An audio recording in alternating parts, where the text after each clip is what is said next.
ನುರಿತ ವೈದ್ಯರಿಂದ ಗರ್ಭಿಣಿಯರಿಗಾಗಿ ಮತ್ತು ಕಿಡ್ನಿ ಸ್ಟೋನ್, ಲಿವರ್ ಮತ್ತು ಇತರೆ ಕಾಯಿಲೆಗಳಿಗೆ ಸ್ಕ್ಯಾನಿಂಗ್ ಮಾಡಲಾಗುತ್ತದೆ. ಹೃದಯ ಸಂಬಂಧಿಸಿದ 2D ಎಕೋ ಸ್ಕ್ಯಾನಿಂಗ್ ಮಾಡಲಾಗುತ್ತದೆ. ವಿಶೇಷವಾಗಿ ಮಧುಮೇಹ, ರಕ್ತದೊತ್ತಡ, BP ಚಿಕಿತ್ಸೆ ನೀಡಲಾಗುತ್ತದೆ. ಮಂಡಿ ನೋವಿಗೆ ಮತ್ತು ಎಲ್ಲ ಥರದ ದೇಹದ ನೋವುಗಳಿಗೆ ನುರಿತ ವೈದ್ಯರಿಂದ ಚಿಕಿತ್ಸೆ ನೀಡಲಾಗುತ್ತದೆ. 24 ಗಂಟೆಗಳ ಔಷಧಾಲಯ ಮತ್ತು ಲ್ಯಾಬ್ ಸೌಲಭ್ಯ ಹಾಗೂ 24 ಗಂಟೆಗಳ ತುರ್ತು ಚಿಕಿತ್ಸಾ ಸೇವೆಯನ್ನು ನೀಡಲಾಗುತ್ತದೆ. ECG, ultrasound scanning, lab 2D echo ಸೌಲಭ್ಯ ದೊರೆಯುತ್ತದೆ. ಹೊಸ ಬಸ್ ನಿಲ್ದಾಣ, ಯೂನಿಯನ್ ಬ್ಯಾಂಕ್ ಹತ್ತಿರ, ರಾಜನಂದನ್ ಹೋಟೆಲ್ ಎದುರು, ಪಾವಗಡ.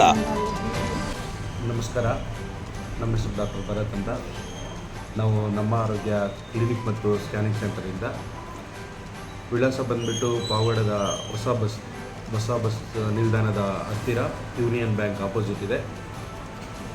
ನಮ್ಮಲ್ಲಿ ದೊರೆಯುವ ಸೌಲಭ್ಯಗಳೆಂದರೆ ಎಲ್ಲ ತರಹದ ಗರ್ಭಿಣಿಯರಿಗೆ ಅಲ್ಟ್ರಾಸೌಂಡ್ ಸ್ಕ್ಯಾನಿಂಗ್ ಮಾಡಲಾಗುತ್ತದೆ ಮತ್ತು ವಿಶೇಷವಾಗಿ ಪಾವಗಡದಲ್ಲಿಯೇ ಮೊಟ್ಟಮೊದಲ ಬಾರಿಗೆ 2D ಎಕೋ ಸ್ಕ್ಯಾನಿಂಗ್, ಅಂದರೆ ಹೃದಯಕ್ಕೆ ಸಂಬಂಧಿತಪಟ್ಟಂಥ ಎಲ್ಲ ಕಾಯಿಲೆಗಳಿಗೆ 2D ಎಕೋ ಮಾಡಲಾಗುತ್ತದೆ. ಮತ್ತು ಇಲ್ಲಿ ಎಲ್ಲ ಥರದ ಬ್ಲಡ್ ಚೆಕಪ್, ಅಂದರೆ ರಕ್ತ ಪರೀಕ್ಷೆಗಳನ್ನು ಮಾಡಲಾಗುತ್ತದೆ. ಮತ್ತು ವಿಶೇಷವಾಗಿ ಮಂಡಿ ನೋವಿಗೆ ಮತ್ತು ಮೂಳೆ ಕಾಯಿಲೆಗಳಿಗೆ ಇಲ್ಲಿ ಚಿಕಿತ್ಸೆಯನ್ನು ಕೊಡಲಾಗುತ್ತದೆ. ಹಾಗೂ ಇಲ್ಲಿ ಎಲ್ಲ ಥರದ ಕಾಯಿಲೆಗಳಿಗೆ ನುರಿತ ವೈದ್ಯರಿಂದ ಚಿಕಿತ್ಸೆಯನ್ನು ಪಡೆದುಕೊಳ್ಳಲಾಗುತ್ತದೆ. ಸಮಯ ಏನಿದೆ ಅಂದರೆ ಟೈಮಿಂಗ್? ಸಮಯ 24 ಗಂಟೆ, ಯಾವಾಗ ಬಂದರೂ 24 ಗಂಟೆ ಇರುತ್ತದೆ ಸರ್. ಓಕೆ. ಸೋಮವಾರ ಪಾವಗಡ ಪಟ್ಟಣದ ಕೃಷಿ ಉತ್ಪನ್ನ ಮಾರುಕಟ್ಟೆಯ ಆವರಣದಲ್ಲಿ ಕೃಷಿ ಇಲಾಖೆ ವತಿಯಿಂದ ರೈತರಿಗೆ ಶೇಂಗಾ ಬೀಜ ವಿತರಣೆ ಕಾರ್ಯಕ್ರಮವನ್ನು ಹಮ್ಮಿಕೊಳ್ಳಲಾಗಿತ್ತು. ಪಾವಗಡ ತಾಲೂಕಿನ ಶಾಸಕರಾದ HV ವೆಂಕಟೇಶ್ ರೈತರಿಗೆ ಶೇಂಗಾ ಬೀಜವನ್ನು ವಿತರಿಸಿ ಮಾತನಾಡಿದ್ದಾರೆ. ತಾರತಮ್ಯವಿಲ್ಲದೆ ಎಲ್ಲರಿಗೂ ಸಮಾನವಾಗಿ ರೈತರಿಗೆ ಹಂಚಬೇಕು. ಗುಣಮಟ್ಟದ ಕಡಲೆಕಾಯಿಯನ್ನು ವಿತರಣೆ ಮಾಡಲಿಕ್ಕೆ ಸೂಚನೆಯನ್ನು ಕೊಟ್ಟಿದ್ದೇನೆ. ಒಟ್ಟು ತಾಲೂಕಲ್ಲಿ 750 ಕ್ವಿಂಟಲ್ ಬಂದಿದೆ. ಇವತ್ತಿಂದಲೇ ರೈತರಿಗೆ ವಿತರಣೆ ಎರಡು ಲಿಂಗದಲ್ಲಿ ಒಂದು, ವೈಎನ್ಎಸ್ ಕೋಟೆ, ಕಸಬಾ, ನಾಗರಮಳಕೆಯಲ್ಲಿ 4 ಕಡೆ ಲಿಂಗದಲ್ಲಿ 4 ಕಡೆ ರೈತರಿಗೆ ಬೀಜ ತಗೊಂಡು ಹೋಗೋದಕ್ಕೆ ಸಮಸ್ಯೆ ಆಗಲಿಕ್ಕೆ ಮಾಡಿ. ರೈತರ ಸಮಸ್ಯೆ ಆಗದೆ ನೋಡ್ಕೊಂಡ್ರಪ್ಪ. ಕೃಷಿ ಇಲಾಖೆಯ ಸಹಾಯಕ ನಿರ್ದೇಶಕರಾದ ಅಜಯ್ ಕುಮಾರ್ ಅವರು ಇಲಾಖೆಯ ಮಾಹಿತಿಯನ್ನು ಹಂಚಿಕೊಂಡಿದ್ದಾರೆ. ತಾಲೂಕಲ್ಲಿ ಒಟ್ಟು 4 ರೈತ ಸಂಪರ್ಕ ಕೇಂದ್ರ ಇತ್ತು. ಅದರ ಜೊತೆಯಲ್ಲಿ ಹೆಚ್ಚುವರಿಯಾಗಿ ಈಗ ನಾವು ಲಿಂಗಳ್ಳಿ ಒಂದು BSS ನಲ್ಲಿ ನಾವು ಹೆಚ್ಚುವರಿ ಪಾಯಿಂಟ್ 5 ಹೋಗಿ ಮಾಡಿದ್ದೀವಿ. ಯಾಕಂತ ಹೇಳಿದ್ರೆ ವೈಎನ್ಎಸ್ ಹೋಟೆಲ್ಲಿ ಅದು ಗೊತ್ತಾಗಿರೋದ್ರಿಂದ ಲಿಂಗಳ್ಳಿ ಪಾಠದಲ್ಲಿರೋ ಜನರು ಈಗ ವೈಎನ್ಎಸ್ ಬರೋಕ್ಕಾಗಲ್ಲ ಅನ್ನೋ ಕಾರಣದಿಂದ ನಾವು ಲಿಂಗಳ್ಳಿ ಒಂದು ಎಕ್ಸ್ಟ್ರಾ ಪಾಯಿಂಟ್ ಮಾಡಿದ್ದೀವಿ. ಉಳಿದಂತೆ ನಮ್ಮ 4 RSಗಳಲ್ಲೂ ಕೂಡ ಏನು ನಾವೀಗ ಶೇಂಗಾ, ಭತ್ತ, ರಾಗಿ, ತೊಗರಿ, ಅಲಸಂದೆ ಎಲ್ಲ ಒಂದು ಬಿತ್ತನೆ ಬೀಜ ಸಹಾಯಧನದಲ್ಲಿ ಸರ್ಕಾರದಿಂದ ಸವಲತ್ತು ಕೊಡ್ತಾ ಇದ್ದೀವಿ. ಈ ಒಂದು ಸದವಕಾಶವನ್ನು ಸಹಾಯಧನವನ್ನು ಮಾಡಿಕೊಂಡು ರೈತರು ಕೃಷಿ ಇಲಾಖೆಯಿಂದ ನೀಡುತ್ತಿರುವ ಶೇಂಗಾ ಬೀಜದ ಬೆಲೆ ಹೆಚ್ಚಾಗಿದ್ದು ಕಡಿಮೆ ಮಾಡಬೇಕೆಂದು ರೈತ ಸಂಘದ ಅಧ್ಯಕ್ಷರಾದ ಜಿ ನರಸಿಂಹರೆಡ್ಡಿ ಒತ್ತಾಯಿಸಿದ್ದಾರೆ. ಇಲ್ಲಿ ಬೆಳೆ ಇಲ್ಲದೆ ಬಹಳ ನಷ್ಟದಲ್ಲಿರ್ತಕ್ಕಂಥ ರೈತರಿಗೆ ಈಗ ಶೇಂಗಾ ರೇಟ್ ಕೂಡ ಬಹಳ ಜಾಸ್ತಿ ಆಗಿದೆ. ದಯವಿಟ್ಟು ಈ ಕೂಡಲೇ ಏನು ನಾವು ನಿಮಗೆ ಈಗ ಮನವಿಯನ್ನು ಮಾಡ್ತಾ ಒಂದು ಎಚ್ಚರಿಕೆಯನ್ನು ನೀಡ್ತಾ ಇದ್ದೀವಿ, ಈ ಕೂಡಲೇ ನೀವು ದರ ಕಡಿಮೆ ಮಾಡಬೇಕು. ದರ ಕಡಿಮೆ ಮಾಡಿಲ್ಲ ಅಂತ ಹೇಳಿದರೆ ನಾವು ಉಗ್ರ ಹೋರಾಟವನ್ನು ಮಾಡ್ತೀವಿ. ಪಾವಗಡ ಪಟ್ಟಣದಲ್ಲಿ ಸಬ್ ರಿಜಿಸ್ಟ್ರಾರ್ ಕಚೇರಿಯಲ್ಲಿ ಸಬ್ ರಿಜಿಸ್ಟ್ರಾರ್ ಆಗಿ ಕಾರ್ಯನಿರ್ವಹಿಸುತ್ತಿರುವ ರಾಧಮ್ಮ ಅವರನ್ನು ಕೂಡಲೇ ವರ್ಗಾವಣೆ ಮಾಡಬೇಕೆಂದು ಸೋಮವಾರ ರೈತ ಮತ್ತು ಹಸಿರು ಸೇನೆ ಸಂಘದ ಅಧ್ಯಕ್ಷರಾದ ಪೂಜಾರಪ್ಪರ ನೇತೃತ್ವದಲ್ಲಿ ಮಾಜಿ ಸಚಿವರಾದ ವೆಂಕಟರಮಣಪ್ಪರ ಮೂಲಕ ಶಾಸಕರಾದ HV ವೆಂಕಟೇಶ್ ಅವರಿಗೆ ಮನವಿ ಪತ್ರವನ್ನು ಸಲ್ಲಿಸಿದ್ದಾರೆ. ನಂತರ ಪಟ್ಟಣದ ಸಬ್ ರಿಜಿಸ್ಟ್ರಾರ್ ಕಚೇರಿ ಮುಂಭಾಗ ತಮ್ಮ ಆಕ್ರೋಶವನ್ನು ಹೊರಹಾಕಿದ್ದಾರೆ.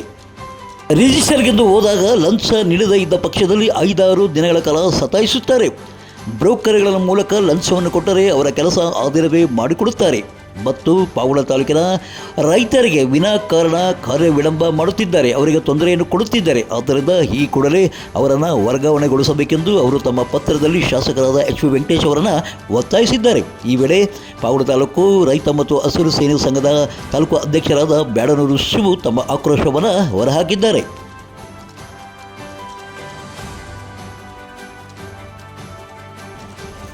ಕರ್ನಾಟಕ ರಾಜ್ಯ ರೈತ ಸಂಘಕ್ಕೆ ರೈತ ಹೋರಾಟಕ್ಕೆ ರೈತ ಚಳವಳಿಗೆ ಬೇಕೇ ಬೇಕು ನ್ಯಾಯ ಬೇಕು, ಬೇಕೇ ಬೇಕು ನ್ಯಾಯ ಬೇಕು.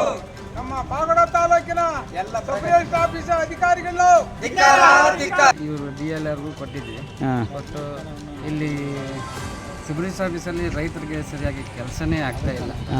ಮತ್ತು ಮೊನ್ನೆ ಯಾರೋ ಸಿಕಾಪುರದವರು ಇಲ್ಲಿಂದ ಹೋಗಿ ಮಧುಗಿರಿಯಲ್ಲಿ ಹೋಗಿ ರಿಜಿಸ್ಟರ್ ಮಾಡಿಸ್ಕೊಂಡು ಬಂದಿದ್ದಾರೆ. ಯಾಕೆ ಪಾವಗಡದಲ್ಲಿ ಆಗೋದು ಬಿಟ್ಟು ಮಧುಗಿರಿಗೆ ಆಗಲ್ಲ ಅಂತ, ಕಮಿಷನ್ ಜಾಸ್ತಿ ಅಲ್ಲ, ಇಲ್ಲಿ ಆಗ್ತಾ ಇಲ್ಲ ಅಂತ ರೈತರಿಗೆ ಸರಿಯಾಗಿ ಸ್ಪಂದಿಸ್ತಾ ಇಲ್ಲ, ಸರಿಯಾಗಿ ಸ್ಪಂದಿಸ್ತಾ ಇಲ್ಲ ಇವರು.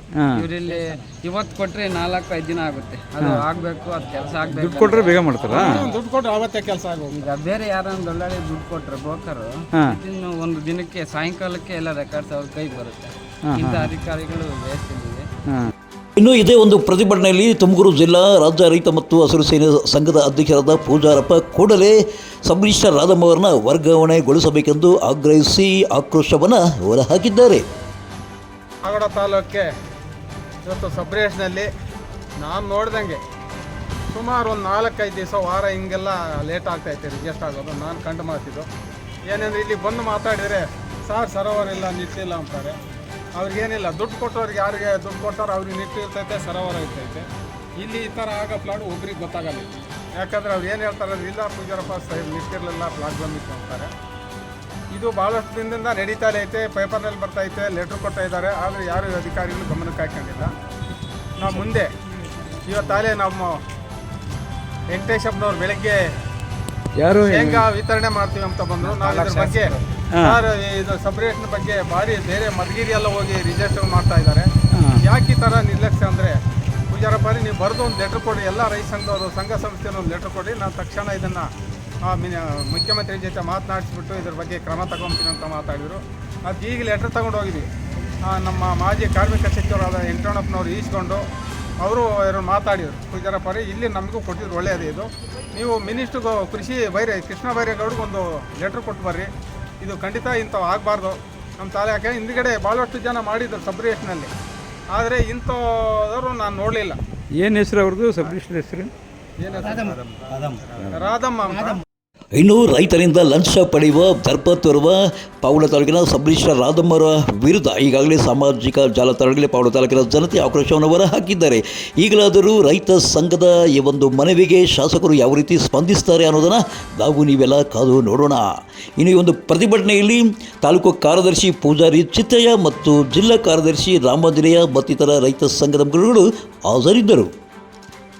ಪಾವಗಡ ತಾಲೂಕಿನ ತಾಜಾ ಸುದ್ದಿಗಳಿಗಾಗಿ ನಮ್ಮ ಚಾನಲನ್ನು ಪಾವಗಡ ಪವರ್ ನ್ಯೂಸ್ ಎಂದು ಟೈಪ್ ಮಾಡಿ, ಸಬ್ಸ್ಕ್ರೈಬ್ ಮಾಡಿ, ಜಾಹೀರಾತು ನೀಡಿ ಪ್ರೋತ್ಸಾಹಿಸಿ ಬೆಂಬಲಿಸಿ.